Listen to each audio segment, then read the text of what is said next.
Secret মশলা দিয়ে তুমি মাছ, মাংস, ডিম সবকিছু বাজিমাত করতে পারবে। এরম দারুণ একটা রেসিপি তোমাদের সাথে আজকে শেয়ার করব।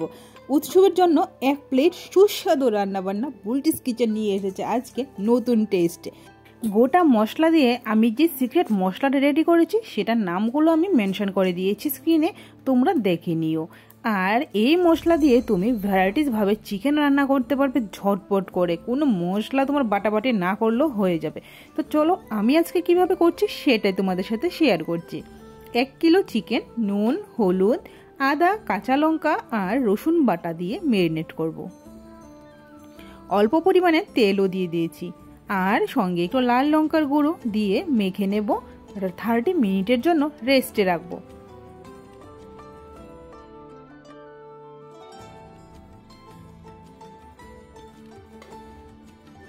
এখন কড়াইয়ের মধ্যে দিয়েছি আমি 100 গ্রামের মতো তেল, সাই জিরা আর এলাচ দারচিনি ফোড়ন দিয়ে পেঁয়াজ কুচি দিয়েছি, গোল্ডেন ব্রাউন হওয়া পর্যন্ত ভাজবো।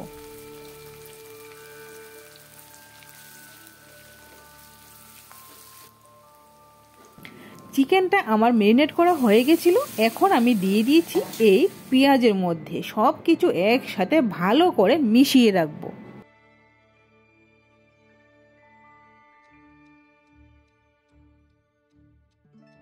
চিকেন নিজের থেকে যে জলটা ছেড়েছে সেটা দিয়ে কিন্তু আমার আজকে রান্নাটা হয়ে যাবে, এক্সট্রা করে আর কিছু দিতে হচ্ছে না। পেঁয়াজ দিয়েছি গোটা, আলু দিয়েছি ডুমো ডুমো করে, আর একটা রসুন দিয়েছি, টমেটো দিয়েছি অর্ধেকটা, দিয়ে আবারও ঢাকনা দিলাম।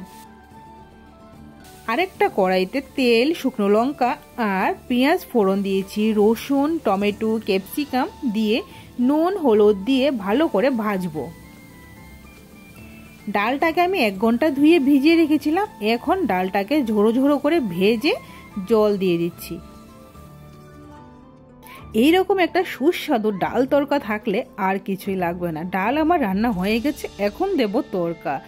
একটা চামচের মধ্যে করে Kashmiri red chilli powder, kasuri methi আর জিরে ফোড়ন দিয়ে তড়কাটা দিয়েছি। তো চিকেন কিন্তু আমার এদিক দিয়ে কুক হয়ে গেছে, এখন দেব সেই মশলাটা। আমি 1 কিলো চিকেনের সাথে 3 চামচ দিয়েছি আমার এই মশলাটা। তো এই মশলাটা দিয়ে তোমরা অনেক কিছু রান্না করতে পারবে, ট্রাই করে অবশ্যই আমাকে জানাবে। আর সঙ্গেই থাকছে বেগুন সুন্দরী, যেটা লম্বা লম্বা করে কেটে নুন হলুদ আর কাশ্মীরি রেড চিলি পাউডার দিয়ে মেখে নিয়েছি। এখন তেলের মধ্যে ডুবু ডুবু করে গোল্ডেন ব্রাউন করে ভাজবো। আজকের আমার লাঞ্চ থালিটা তোমাদের কাছে কেমন লেগেছে রেসিপিগুলি জানাতে ভুলবে না। ভিডিওটা ভালো লাগলে লাইক কমেন্ট শেয়ার করে দিও আর ফলো দিয়ে দিও। আর যদি ইউটিউব থেকে দেখে থাকো তাহলে ইউটিউব চ্যানেলটাকে একটু সাবস্ক্রাইব করে দিতে ভুলবে না। রেসিপিগুলি কেমন লেগেছে কমেন্ট বক্সে জানাবে। দেখা হচ্ছে আবার কালকে নেক্সট অন্য কোনো রেসিপির মাধ্যমে। ততক্ষণ অবধি সবাই ভালো থেকো।